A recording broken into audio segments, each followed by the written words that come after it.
Hi, everyone. Welcome to this webinar. We're going to wait for people to slowly come in, but I just want to make sure that you are all in the right place. This is a Reuters Events Supply Chain Europe 2024 webinar. We're going to be discussing Innovate or Stagnate, digitally transforming supply chains for success. My name is Maria Villablanca. I'm going to be your host today. I'm the co-founder and CEO of the Future Insights Network, which is a network of over 130,000 senior supply chain leaders. I'm the host of the Transform Talks podcast, as well as a lot of video series on transformation. And I spend my day talking to leaders in supply chain around transformation. So I am very excited to be here on this all-women panel this morning, talking to you all about digital transformation. I'm going to do a brief introduction. Actually, I'm going to ask everyone to do a brief introduction, and then we're going to kick off. But before we do that, I just want to say that we're going to do things a little bit differently today, in that I'm not going to wait till the end to ask everybody questions from the audience. There's a Q&A feature in your screen that you're looking at right now, and you can ask questions as and when we go, and I will read through them and I will ask questions to our panelists along with the questions that I've got. So please feel free to be an active participant when we have this fantastic panel of women who are here to discuss digital transformation. So let's get started. Maria Pia, you and I go way back. We've known each other a long time. So why don't I start with you? Give us an introduction. So, Maria Pia De Caro, I typically say about myself that I'm an engineer. Started many years ago in the prehistory of times, 30 years ago in FMCGs. I had the pleasure of developing competence across different areas of operations, from manufacturing, engineering, digital supply chain, etc. I now have the pleasure of running the end-to-end operations for Pernod Ricard, which is a leading 12 billion euro company in the spirits industry that is very much into the digital transformation as well. And we are generally convinced that or we transform or we stagnate. Exactly. Thank you for that. Sarah. Hi, my name's Sarah Ricketts and I work for Rolls-Royce. So I have 20 years plus in procurement through various companies ranging from retail to engineering, direct, indirect, etc. I've been at Rolls-Royce for about 11 years now and have done various procurement roles, but my current role is to lead on transformation of the function, the procurement function, including supply chain, and to transform us to world class. So this is something that I feel really passionate about today. Thank you for that, Sarah. Gundel. Thank you, Maria. My name is Gundel Herzog. I'm working for Armor Sports. We have great brands in our portfolio like Wilson, Atomic, Salomon, and Arc'teryx. And my role is to lead supply chain management, where we now started to create a new function, which is called digital transformation, where we focus mainly on supply chain, where we see and learned out of the past that supply chain is a very important pillar for growth. And therefore, without going into a digital transformation, we know we will not be competitive. We know we will not have the transparency to take the right decisions. Therefore, I'm super excited to be part of that discussion today and get some insights on how others work, and will provide some insights on how we work. Thanks so much. Archana. Hi, everyone. Hi, Maria. Thanks for having me here. So I'm Archana Ravi. I work with Era Technology, which is a global provider for AI-powered decision intelligence. And in my current role, I lead Era's UK growth and value engineering practice. So I have over 17 years of experience, a lot of diverse roles across both industry as well as consulting. And today, in my current role, I'm a very strong, passionate evangelist for decision intelligence, and really the way you can apply decision intelligence across supply chain operations. And I work with customers across CPG, pharma space, really helping them and partnering them on their decision automation journey. So I'm really excited to be here and to be able to, of course, glean from all of your insights and also share some of my insights. Thank you so much, Archana. Okay, so, I took from each of your introductions the words passionate, the fact that transformation, you must transform or stagnate, so there's a lot of feeling around transformation. And I want to talk about why we're here today, why you all agreed to do this with us, with Reuters Events, to discuss transformation. So I want to start with you, Sarah. Why are you so passionate about this? Yeah, sure.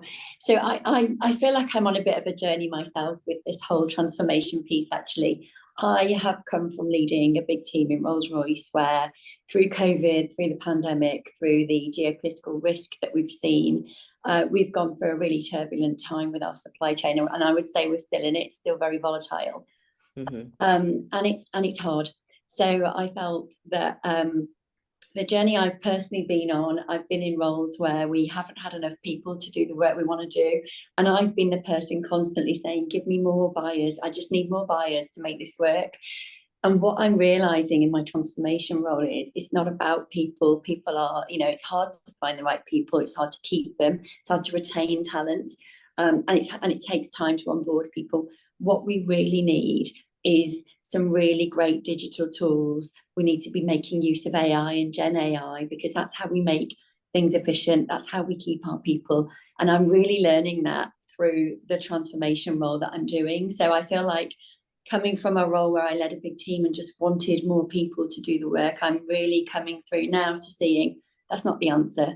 The answer is digital tools and AI. And that's what I need to drive into Rolls-Royce to really make the difference. So that's why I feel personally so passionate, because I'm on the journey myself and I'm learning so much all the time. Yeah, fair enough. Gundel. Yeah, I just listened to Sarah, and once I knocked my head because I said, "Oh, it's about people. It's not about tools," which I think is interesting to talk about. Yeah. For me, I'm really excited to change the way of working of people today, because today they are doing a lot of data crunching. Tomorrow, I want them to be smart, use their human intelligence to then have, together with artificial intelligence and human intelligence, the right decision intelligence. That's my kind of far vision. But I also see the human in there, and that makes me also excited to go this journey along, because it's a lot about change management, and that's also one of my favorite topics. Make a change, include people, and include the tools and the technologies. Therefore, it's the right mix. And as I'm personally a continuous learner, that's now a field where I have an endless journey in front of me to learn, but also to bring then my learnings into the company. Therefore, that makes me excited. And I'm a very big enthusiast in talking. Therefore, I will make everybody excited in the company. That's my goal. I love it. Yes. Maria Pia. I think we talked already with Sarah and Gun a couple of important elements. We talked about people and we talked about technology. I think that there is the famous third element that I like to mention, and maybe make a broader reflection. The third element that I like to mention is process. So there is a famous triangle: people, process, and technology. You need to have the three aligned to be able to drive a transformation. Now, on the same theme, if I might take 1 or 2 minutes more, is that I will actually be speaking to PhDs in supply chain tomorrow, and I wanted to explain the why of transformation. And the way I wanted to explain it is in a few steps. And the first one starts, like Simon Sinek would say, with the why. I think it is very important to drive digital transformations, or to augment the potential of the humans that are in our amazing companies, that we understand why we need to take decisions and what decisions we need to actually improve. And once we have done that, then the path becomes simple. But we need to be very clear on what are the business benefits that we are driving and what are the decisions that drive these business benefits. The rest is relatively simple. Actually, the part of AI, sorry, Archana, you might disagree with me. Happy to hear your thoughts. It's that the part of building the data set, cleaning the data set, teaching the data set, building the predictive model. To some extent, you give it to the very smart people, they will find a way. And then it becomes difficult again, because like Gundor was saying, it's all about the humans. It's about augmenting the potential of the humans. But not every human has an analytic capability, analytic ability potential. So that is where the process part becomes important in my mind. That's why I wanted to stress it.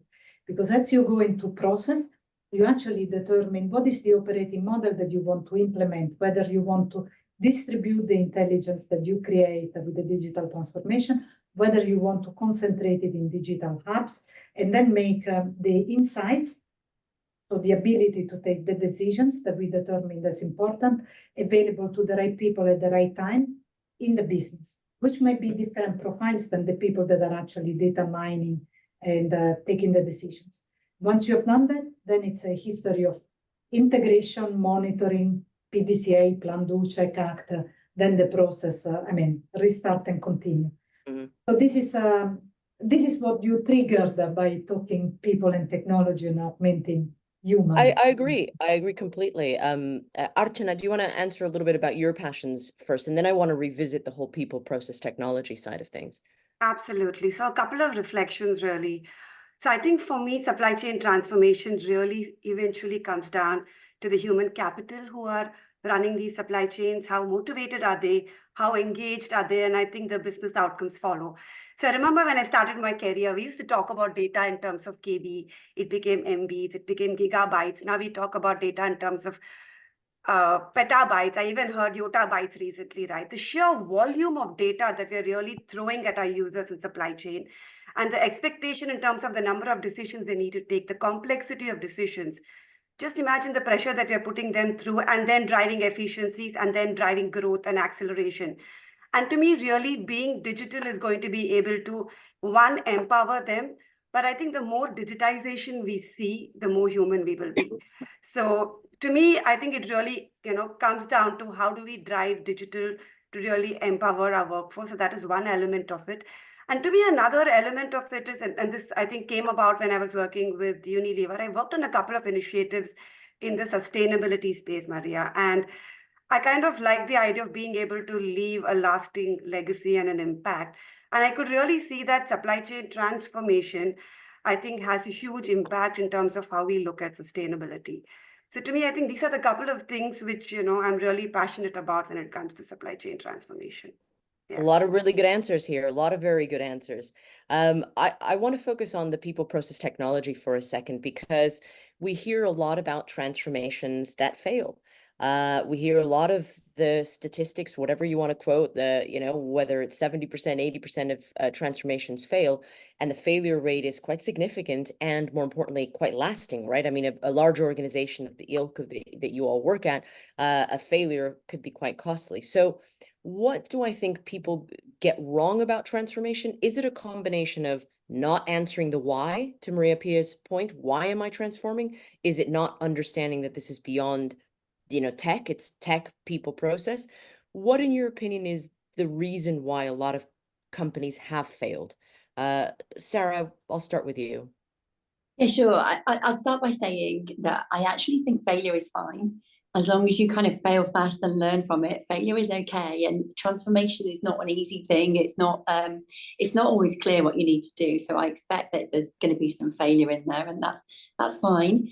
I think for us at Rolls-Royce, one of the things that we need to focus more on is engaging the users. So you can have the best processes, you can have the best digital tools, but if it's not what the users want, if it doesn't improve their user experience, they're not going to get on board. And if you haven't got your big teams on board, it's never going to land right. So it's about engaging, it's about understanding what they need. And then it's about bringing them along on the journey with you and getting everybody excited about. And I think Gundel mentioned that earlier. It's about getting everybody excited to want to make this change, and that it's not easy. It's not an easy thing to do. It takes some real kind of dedication, and it takes some people with some real passion to keep going. And that's probably one of the things I would say is you have to never give in. It means you will fail. You keep going and you don't stop. until you've got to where you're trying to get to. But definitely bringing the people up with you is really important. It's the balance, isn't it? I mean, there are a lot of mistakes that are made in trying to implement shiny new toys, new tech that sounds really exciting. And hey, I'm excited as much as the next guy for generative AI and for all these other things. But there's an underlying question first here, which is, what problem are we trying to solve? How is this going to add value to our customers, our employees, our partners, our suppliers, right? I mean, Maria Pia, you're nodding at this. I mean, is this a fundamental question that needs to be asked? Yes, and I think it's making sure that the alignment to change is complete, and it starts from the C-suite, because it's not unlikely the change starts as a desire to change, but the deep, profound implications of change are not fully understood.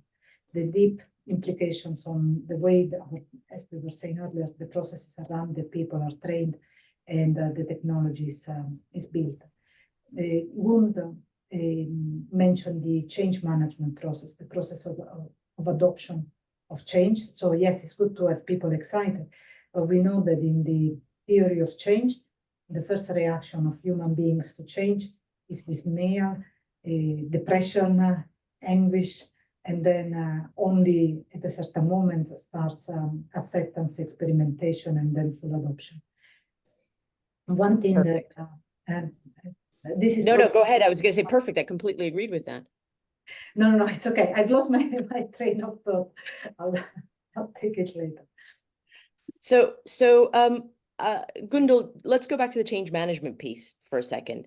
This is something that Maria Pia said. It's something I think Sarah alluded to, which is how you get buy-in from the top down, as well as you can't just throw technology into your employees and say, hey, here it is, start using it if it doesn't make things easier. So what are the pieces in the change management part of things that you think are fundamental for digital transformation change? I think the fundamental start, and that's what Maria already mentioned, is really the why. People have to understand, and what we did and are continuously doing is creating this burning platform. If people see where we are weak today, if we talk about their pain points, and if we create a vision on how this could improve, they become excited and ambassadors of the journey. If it's then about the how we will do it, because if they understand the why, then it's easier to get them on board for the how. And the how is the journey of creating use cases where they finally see for themselves a benefit in. And therefore, all of these, it's about little steps. It's not about this one big achievement. I was always a dreamer, and I said, we have to make everything. It's this kind of glorifying vision. But even I have had to understand that we have to make it in little slices, create proof of concepts where we then really convince and persuade the full community. Even if you have honest opponents, those normally in change management, you have to bring into your team, then they will the best ambassadors you ever had. Therefore, it's really a continuous work, talking with the right people, and even in the beginning, they are the hardest one to talk about.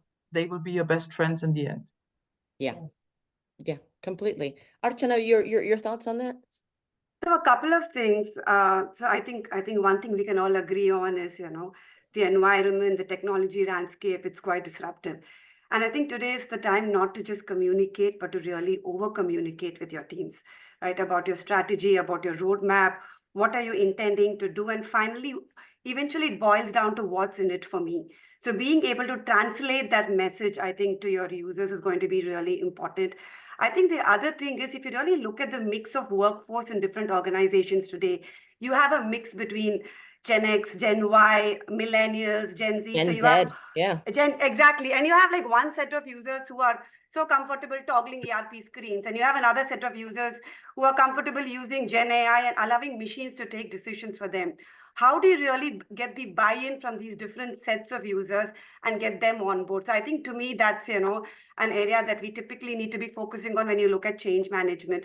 And the other element to me in all of this is how do you really foster that whole element around being able to experiment fast and fail fast. So Sarah alluded to it as well. And while that is there in, you know, it is there conceptually, how do you really bring that into an implementation framework to say that, how do you tactically then allow your teams to know that, yes, this is okay in terms of being able to experiment and fail fast, but this is a bigger investment, we got to think about it. So really putting those kind of guidelines around it as well, I think really helps in terms of being able to drive that change. Thank you for that. I want to go, I know, Maria Pia, there's a comment here that someone's made, and I'd like you to answer that, Maria Pia. I think you wanted to answer that. There's a comment from a Charlie D that says, love the reference to what is the problem to solve as a build, and this is the problem and probably solution that will make a real business difference, often to make people's roles earlier. And you've all addressed that. Maria Pia, did you want to comment on that? I love the principle. It's bringing people motivation to change.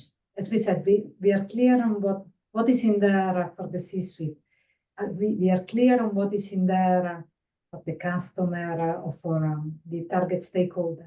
And it also needs to be clear, to the point that Archana was making, what is in there for the user. Archana mentioned that she worked in Unilever before. And in Unilever, you remember, Lina Nair was very, very passionate about the future of work and the concept of learning, unlearning, and relearning. That is something I've taken with me. So as we go through the transformation, to make sure that I buy people motivation, it's an important element. I would say it's not the only element. The additional element is making sure that people accept that they need to change their habits. And not everyone is deemed for that. I mean, not everyone should do it or could do it or would want to do it. So it is important to understand how far we want to go in the journey of transformation, because the transformation will go on with us or without us. But I think it's accepting that we need to continue to learn, but that we need to unlearn first what we learned before, our old habits, our old muscle memories, and restart learning in the trajectory of change. So as we said, the why is important, the human element, the human buy-in, what is in there for me, and now the new technology or the new process, the new environment is going to allow me to contribute and be a better human overall, but also then what is my individual contribution to change. And the acknowledgement that we do not all need to make the journey. There are so many journeys. Everyone will find their place in the world and be a fulfilled human being. Thank you for that. I want to also say, please keep the questions coming. By no means of the imagination do we all believe that that transformation is a finite thing, that we're all done. I interview people all the time, and there's no one that says, oh, I'm done and transformation was fantastic and I've moved on. Transformation is a journey, and I think it'd be interesting to hear from the panelists what stage within transformation they're all in, and what have they learned, and what advice they would have. Gundel, should I start with you? Yeah, of course. When I think about where we are today, we are talking about digitalization since 10 years, but we have not done anything. And we tried once a statistical planning tool, but we failed because of missing change management. Now I think it's the right moment where the market is, from an AI perspective and from a technology perspective, really on a level where speed of implementation is a given, where we continuously also see further evolutions. And we are now really kicking off this function of digital transformation. We have defined use cases. We are really in the moment of getting our foot in to start persuading the crowd to then really scale up and start using the digital transformation. When I refer to the question I just read, what is the difference between a digital transformation and a different transformation? I would say the digitalization is a kind of unknown universe for a lot of people. If you talk about artificial intelligence, the word itself is expressing something what is higher than our brain is. And that's also our challenge, to bring it into people's mind and to convince and to build up trust. And this trust is something which is artificial, underlaid with artificial intelligence, and therefore it's a different thing than an organizational change. That would be my explanation to that question.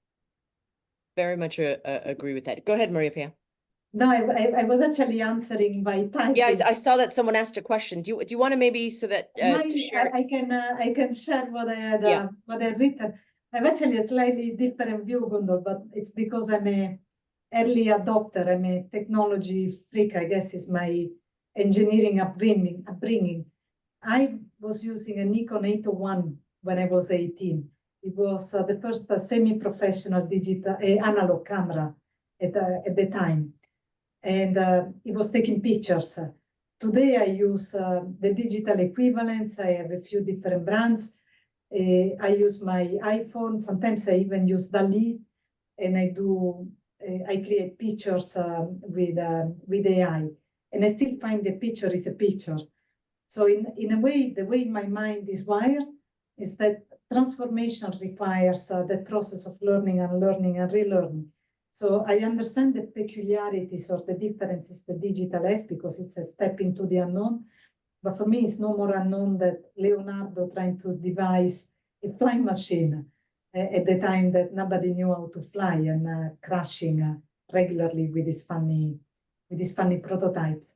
But again, I guess that's the beauty of playing in the domain. We can, I think, enrich each other with the different nuances of how we signal. It's the evolution. It's the evolution of the processes that we're going through right now. Like you said, you don't even think of some of the analog things that we did. I mean, I remember almost 30 years ago sitting in a yard with a clipboard checking off when trucks were coming in and manually doing that kind of process. And hopefully some of that has changed. I want to move on to something else. We've got a poll for everyone, so I can't do it, so I'm going to ask someone backstage to launch the polls that we've got for people, because we want to understand a little bit from our audience where people are in their transformation journeys, and we'll talk a little bit about that again shortly. So while you're there, answer the poll, and then I want to ask a question now with regards to a quote I saw from the CEO of Netflix. That was this week or something, that he was talking about AI. They did a big interview with him on the Times, and he said something about how AI isn't going to take your job. The people that do AI well are going to be the ones that take your job. So I want to speak to that, going back again to the people side of things, and going back to, I mean, looking at Maria Pia using DALL-E to create pictures, I mean, how much are we supporting our teams, or how much are you supporting your teams to understand, A, that AI is not a threat, and B, that AI and digital transformation and technology actually could be something that you need to unlearn some past behaviors and learn some new ones. So maybe we talk a little bit about that. Sarah, can I start with you? Yeah, sure. So I fundamentally think that AI is here to enhance our jobs, and that's what we've got to get across to our teams, that we need to embrace it, that we need to work with it, and that we will deliver more, be more efficient, make better decisions. We will use our brains and our intelligence more. We will preempt more risks, and use our time to do these things rather than the data crunching and everything else that AI can do. So I fundamentally believe that it really will enhance what we do if we embrace it in the right way. And that's what we need our teams to really understand and get with us on that journey. Yes, I'm sure AI would take some jobs if you never changed. But if you change what you're doing and you're fundamentally transforming all the way and keeping up with it and keeping abreast of it and using it, then actually it's there to help us. That's my view. Make better decisions and improve things. Absolutely. I'm going to go to Archana now, because I know that that's what you all do with your decision intelligence platforms. It will change the way supply chain people work. Do you want to speak a little bit more to that, Archana? Yeah, absolutely. So I think it's really all about, emphasizing the messaging on how do you really move from an era of people making the decisions. supported by machines to really machines making the decisions, right? But guided by people. So essentially what you're doing is you're augmenting the kind of capabilities that human users or business users really have in the decision-making process. And in all of this, there's one large element that we don't really talk about. What about the cost of unmade decisions today? What about the opportunities with respect to unmade decisions today? There are millions of decisions which don't get made in the supply chain simply because you don't have the time to get to it. Sarah was earlier talking about at the outset in terms of being able to get more buyers because there are so many decisions to really get through to. How do you really ensure that you're able to cover all of these decisions? And if I use a very simple supply chain analogy, right? I think historically we often use humans as the safety stock when it comes to managing disruptions in your supply chain. So you have a plan, your plan changes, and then you have an exception, you immediately have a human intervention that needs to happen. So it's your human safety stock that is actually coming in to take care of all of these fluctuations.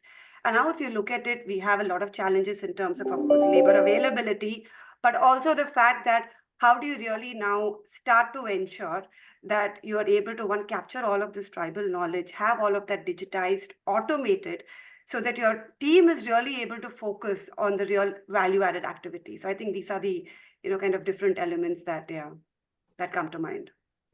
Thank you for that. Gundul? Yeah, well, I'm just listening to Archana and I've loved what she's saying. The only thing where I was a kind of stopping, breathing is that a machine takes a decision. I think we are not yet so far. You are much more advanced in what you're doing and in your experience. I think there are a lot of companies who are just in the beginning of the journey where we are in the on the level of starting to convince people to trust AI and then use AI to take their decision, that it's still a combination.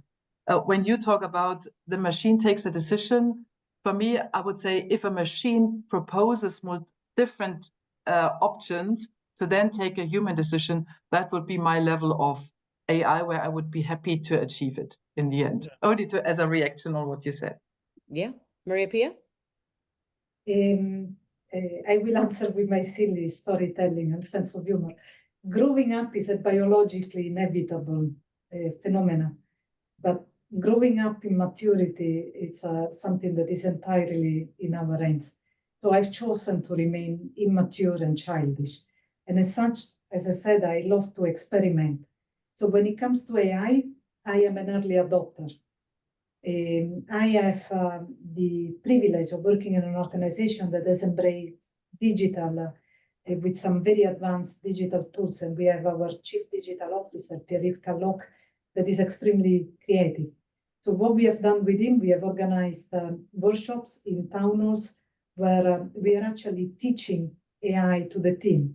We are explaining what are the tools that the company make available. We are explaining them the do's and don'ts. We have launched a challenge on generating ideas, business cases for AI that we'll submit into a company committee to identify the best idea and push them in parallel with the bigger, broader, more structured digital transformation. And I think role modeling is essential as everything, because if we as leaders, if I am passionate about safety, if I'm passionate about diversity, if I'm passionate about competence, if I'm passionate about AI, you can bet that the organization will be energized, will be activated. Not everyone will be activated on the same teams, but you will see them literally blossoming up and embracing the challenge. Mm-hmm. So I wish that we could answer on what are the biggest barriers. I've seen the panelist, Maria, cannot answer the question, but I would say it's not necessarily the biggest barrier to digital transformation, but definitely the biggest enabler to transformation. I like to see it in positive, is the C-suite, is the leadership behavior and the role modeling of every individual in the enterprise. Yeah. There are a bunch of questions that we've had from the audience, so let's start it to get one. I like this one, which is machines make decisions all the time. They're called control systems. This is Charlie. Let the machines take the small decisions and provide better analysis and data to let the humans take the big decision. Now, here's the question for you all. What is a small decision and what's a big decision? I don't mind starting with that one. Yeah, go for it. So yeah, it's a great question, Charlie. And I was thinking about it. I read it just a minute ago, and I was thinking I can give an example of how we're looking at that at Rolls-Royce at the moment. So we are looking at we're playing with some AI that does some negotiation. So in terms of what's a small decision, what's a big decision, we're overlapping AI where we either don't negotiate because we just don't have enough resource right now because the value is so small, or whether the volume is, there's a lot of volume, but it's totally different stuff. So it's just not, the value isn't there for us to put buyers on it and get into, strategic negotiations. So for us, we're looking at value as a starting point for where AI can make a decision. And I guess we'll reach a limit where we say, actually, from here, this value onwards, it's a person. However, what I fully do expect is that we'll get better and better at using the AI, and we'll change that value as we go. But that's just one example of how how you can differentiate between a small decision and a big decision. We're looking at value to start with. That is perfect. Thank you. Anybody else want to take a guess at this question or take a shot at it?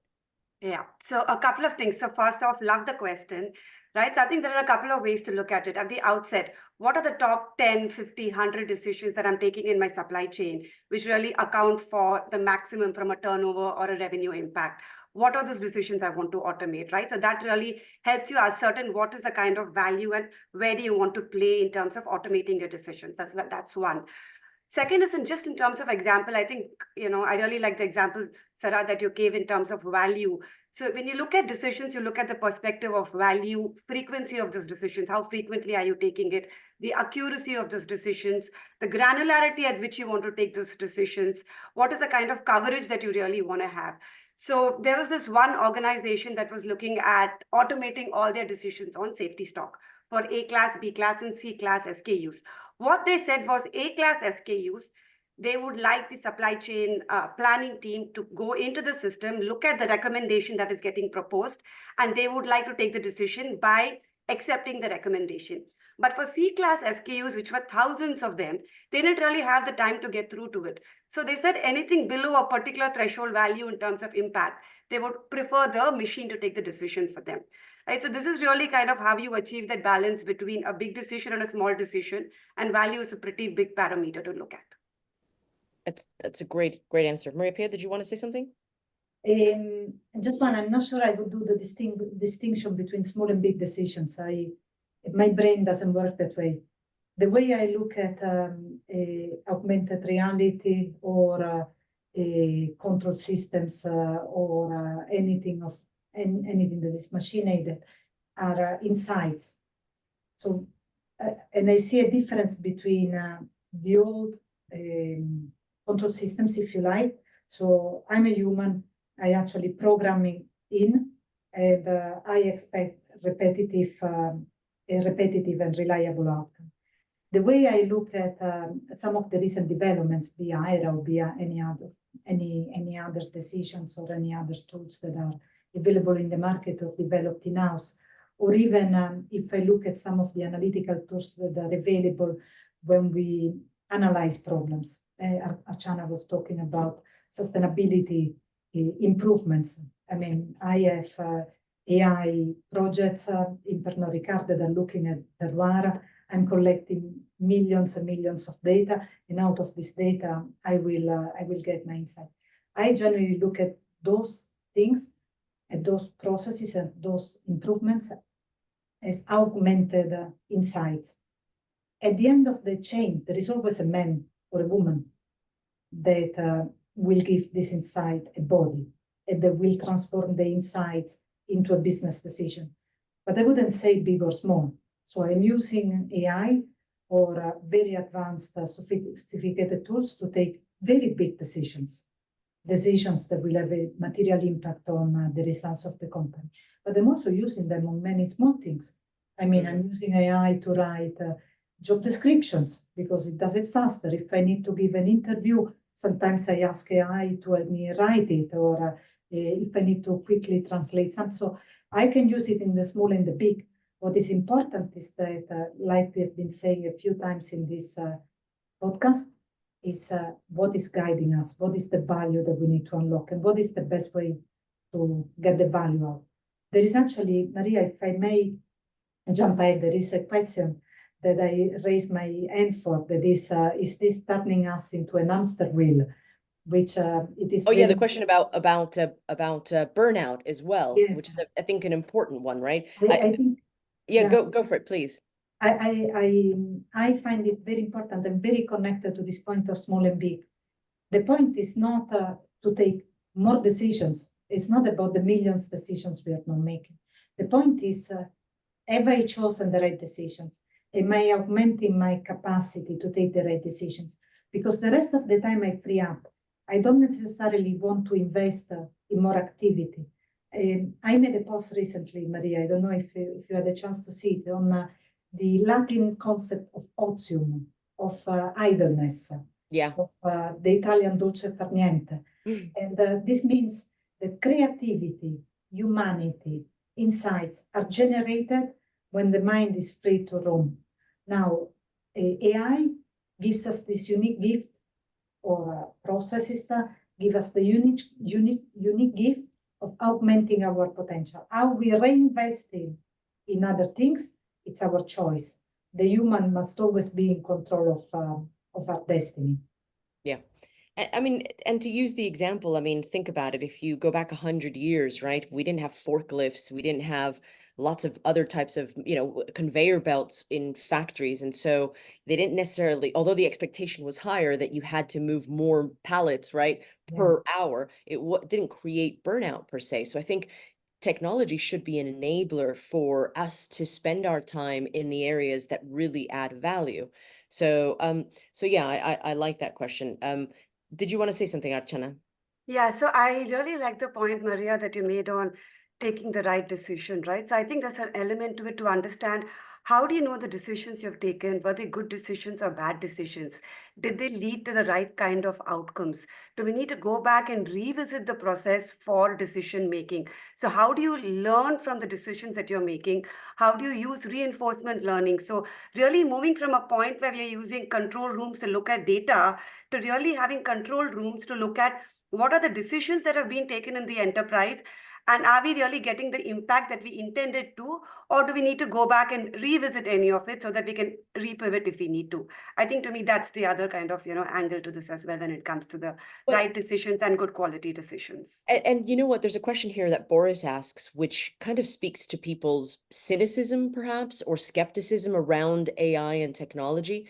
I'm going to read out his question, which is, what type of decisions have you allowed technology and AI to perform in your supply chain operations without any human intervention? And what strategies did you deploy to empower people to trust technology and AI-driven recommendations and decisions? This is speaks fundamentally to the skepticism that we talked about earlier with change management, right, Gundul, about making sure that people trust the technology that you bring forward. Gundul, go ahead. Yeah, I think there are two different angles. On the one side, it's all about to convince and to prove what AI can do better.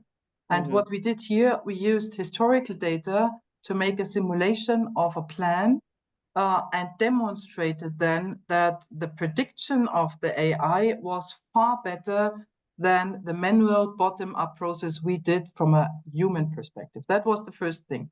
The other thing is what we now do, we are very careful in stepping up using AI, but it's about the plan now to distinguish in demand planning between doing a demand segmentation and use AI not for the seasonal new products, because here nobody would trust, because the human always knows better what. I'm now blinking because it's still something where I trust AI could even do that, but it's about the people to learn that AI can do a lot more than they today think. And if you think about all the carryover products, what you have over seasons, your key franchise products, those you can really use AI for, and people will immediately see, okay, I don't have to touch them anymore. And therefore you have already made your win points. Yeah. Maria Pia, you wanted to say something? I had a recent conversation. So the same person I had the conversation on Otium, on the idleness, was an amazing Italian entrepreneur that actually told me that the way is developing very advanced automotive innovation for race cars is through AI. And his view was that AI would actually allow him to accelerate the rate of innovation and to accelerate the rate of failure, and to the point that we made earlier around failure. He said, physical failure can be very expensive. Digital failure doesn't cost me anything. So what it does when it develops innovation, it creates digital twins of the components or the solutions it's designing for customers, and it tests them, and he has them used by the final user. Now, of course, to do that, it needs to have a very high degree and confidence that the digital twin is reliable, and that goes as a credit to the intelligence of his engineering and engineers and programmers and data scientists. But imagine the beauty of not having to build 15, 20, 30 prototypes at high expense and great frustration of people, but having to build one, the final, that is perfect and is designed for the end user. Now, I found that insight incredibly inspiring. In many cases, we are far away from that. But I think if we keep the compass, that at the end, technology is something that we either design or that we train. And so when you think about machine learning, it's something that we train and we build the intelligence of. So if we build that intelligence and we build that confidence to the point of Gundo, there is no reason why we shouldn't let them take certain decisions or to run certain simulations. We will then have the intelligence to validate that those are correct and revalidate. But I don't think there is any more reason to be worried than the trust that we all put in our ABS in the car. I mean, when I brake, and I brake abruptly, I know the ABS will intervene and keep me safe. I don't actually go back and re-challenge. You know, Maria Pia, that's a great example and one I use regularly, because I get asked the question quite a lot about what kind of skill sets will the supply chain executive or supply chain leader of the future need?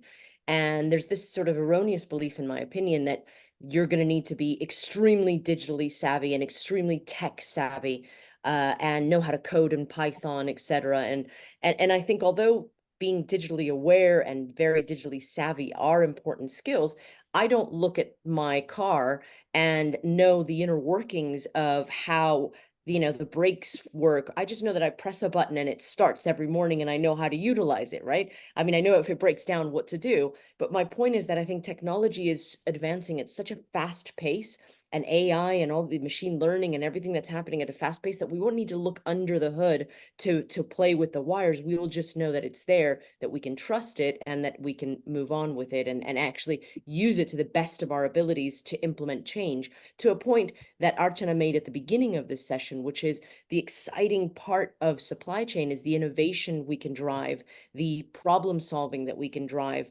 And if technology helps us do that, then all the better for that, right? I want to get to the polls first. I know we have some other questions. We're running out of time, but we ran a poll. I'd like to see what the answers look like. There we have it. So the biggest barriers to supply chain, to digital transformation supply chain, knowledge. That's an interesting one. Knowledge of how we can utilize this better. What stage of digital transformation are you in? Okay, we've got a lot of early adopters, which I think is similar to the panel as well. And who is your biggest advocate for transformation? The senior leadership. That's an interesting one. And then last one, why are you embarking on or considering embarking on digital transformations? All of the above, to improve efficiency, reduce costs, because everyone else is, to build resilience. So I'm going to ask the panelists what your thoughts are on some of these questions. Anybody want to address this? Sarah, you seem to be nodding along. Do you have any thoughts on these questions? Yeah, I was looking at the first one actually. What's the biggest barriers to digital transformation in your supply chain? And knowledge is an interesting one. And I was wondering whether so many people have scored that, because I think there's 2 points for me. One is, where do you start? So there is so much digital tools, AI options around. It's kind of, what do you choose? where should you even start? So I think, you know, there is a bit of a question that you need to take first internally around what are the problems you're trying to solve, and then create a plan around that. Otherwise, you could just go from one really cool tool to another and just flit around and never actually make anything stick. So I think that's the first thing around knowledge that I would say is work out the problems you're trying to solve and then understand what the solutions are for that specific problem. The other thing around knowledge, which I know applies to us at Rolls-Royce, is we are so busy firefighting with the volatile supply chain that we're all dealing with right now, that we are not scanning the market to see what's going to be next, what's our next problem, and how is that going to impact us. So I would touch on knowledge there as well. And one of the things we're going to look at is using AI to scan the market and really understand what's going on and where will it impact us, either as an opportunity that we need to go and take advantage of, or it's a risk that we are not thinking about today that we need to go and do something about. And that's the knowledge that we are all conscious that we need to go and find, but no one's really, you know, we're just firefighting, we're reacting. There's a lot going on that we need to get better at, and getting that knowledge and forward thinking and preempting stuff is definitely an improvement journey that we need to go on. So I think there's a couple of areas I would touch on with knowledge, that first question.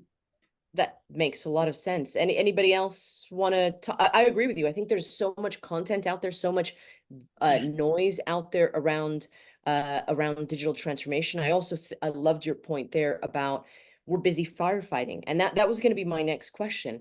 You know, we can't neglect the fact that the world is almost quite literally on fire. There are a lot of things going on hitting us all at once. There was a question here alluding to shipping challenges, and we've got climate issues, we've got economic issues, geopolitical issues.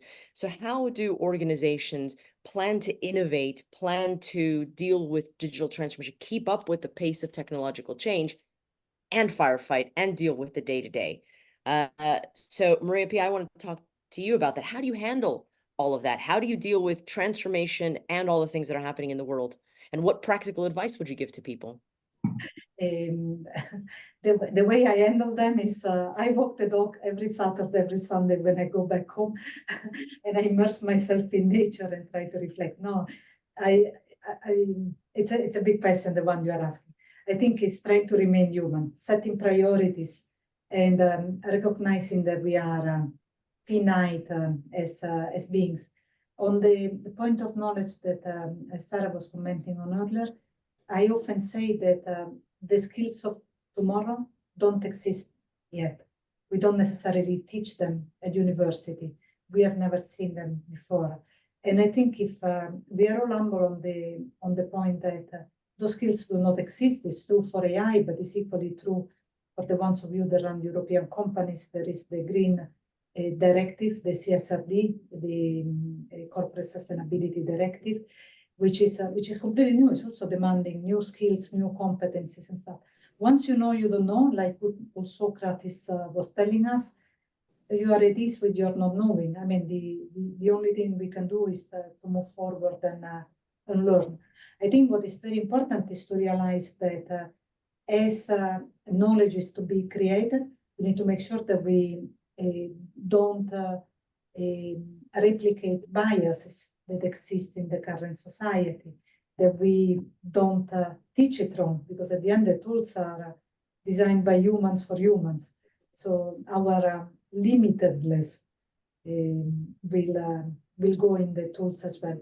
Something that struck me in the list, I was quickly trying to go through and absorb the questions and answers, is that I'm very pleased to see that there is a strong enthusiasm and advocacy from senior leadership, which is pretty amazing. But it's equally worrying that the supervisors seem not to be not as engaged, which might create a strange sandwich situation between people that see the value because it would simplify their life, top management that is engaged, but then a silly situation in between. I don't know if... But doesn't that speak to the question that I was asking, which is the supervisors are in the thick of the day-to-day firefighting. So perhaps maybe that's where the challenge lies, is in trying to firefight and solve day-to-day problems, but also have an open mind to innovation and to problem solving that are perhaps maybe more strategic and long term. Indeed. So how do we raise ourselves? And I think the role of leaders, to your question, Maria, is we need to remain very grounded in reality. It's one of the values in our company. So it's good to have passion for challenge, but if we are not grounded in reality, if we don't understand what is the pace of change that the organization can take, we don't understand what are the skills we need to inject or the competencies we need to inject, how do we create excitement around the themes that we think are more breakthrough, then the organization won't follow. And then it will Well, it goes, if we're going to go full circle to where we started, which is the point that Sarah made, the point that Gundel made, that we've all made, which is, what problem are we trying to solve? How is this going to help my people, my company, my suppliers, my partners, right? My employees, and not follow the shiny new object syndrome, which is to just implement technology for the sake of technology. There are a lot of people here that are still skeptical about AI and technology, but we know the value that it can bring so long as we're solving a problem that actually exists. Now, we've got a few minutes, only 5 minutes left, so I want to maybe just finish this up with getting some practical guidelines or practical advice to people that are watching this webinar who want to understand a little bit more about, because they're early adopters in the digital transformation space. What advice would you give to them? Archana, let's start with you. So a couple of things. You would want to start small. You would want to speak about your wins, really build on the momentum of those wins. So how do you really showcase that you are delivering tangible value, I think, through essentially what you're building? That's one. The other thing to really keep in mind is, how do you really achieve that right balance between global and local, right? So essentially, if I look at it and if I take an analogy, right, when we talk about manufacturing cars, you have a chassis that gets created. And then it really depends upon the end, buyer, which color paint you want to go in for, what kind of tires do you want to go in for. So really, how do you incorporate those global frameworks, but then also allow each of your markets to then bring in that level of local nuances? So then what you really have is not just a technology solution, but what you really have is something which is embedded, in terms of what people can use as well. So I think those are the couple of things I would probably want to leave the audience with. Yeah. Thank you very much. Gundel? Yeah, I really loved the speech from Archana. Therefore, she brought everything up already. But what I would like to add is there is not one recipe. Each of us need to really make a deep dive into where we are today and where are our pain points and where to go for tomorrow. It's very dependent also on the growth plans. It's very important on how our distribution is. Is it global? Is it only one market? Therefore, the complexity of the different supply chains are super relevant to start with, and then to diagnose and to understand where we really have to start. And I like this, make it piece by piece. It's really about persuading boys quick wins to get the audience behind, to get really this kind of spirit of making a change, going the transformation together. And I leave that now that the others also have some minutes to talk. Maria Pia. Listen, it's a genuine pleasure to be with you, Maria, today to discuss these incredible topics. I was very, very, very impressed to see the level of engagement of our friends on the panel and the quality of the questions on the team. I think we need to role model, test, learn, fail faster, learn fast. That's it. Agree. Sarah, we'll leave the final thoughts with you, no pressure. But what advice would you give? What would you say to people that are watching this right now? I think a couple of things. So one is put some resource behind it. So the role I've just got is purely focused on transformation and change. It's not on top of my day job. That helps. And the other thing is just don't give up. It's not easy. You have to have a lot of energy and a lot of determination. You can fail, but don't give up. Yeah, and to Maria Pia's point, if you're going to fail fast. I think that's something that is a vital thing. It's not going to be easy sailing. There are going to be challenges. There are a lot of people to support. There's a lot of knowledge out there. So, you can reach out to the panelists, reach out to to people like Archana, who works at a very fantastic organization that helps companies do this. You can reach out to me. I've got lots of content on this topic, to the people at Reuters Events. So you know what? Just continue to learn, unlearn, and drive the change that you want to see in the supply chain industry. I think that that's going to be the most fantastic. We work in the most fantastic industry, and I think it's great that you all participated here. So I want to thank you all. Thank the panelists, first of all, for being here, for answering our questions. Thank you to the attendees who asked a lot of questions, which is what I love to see.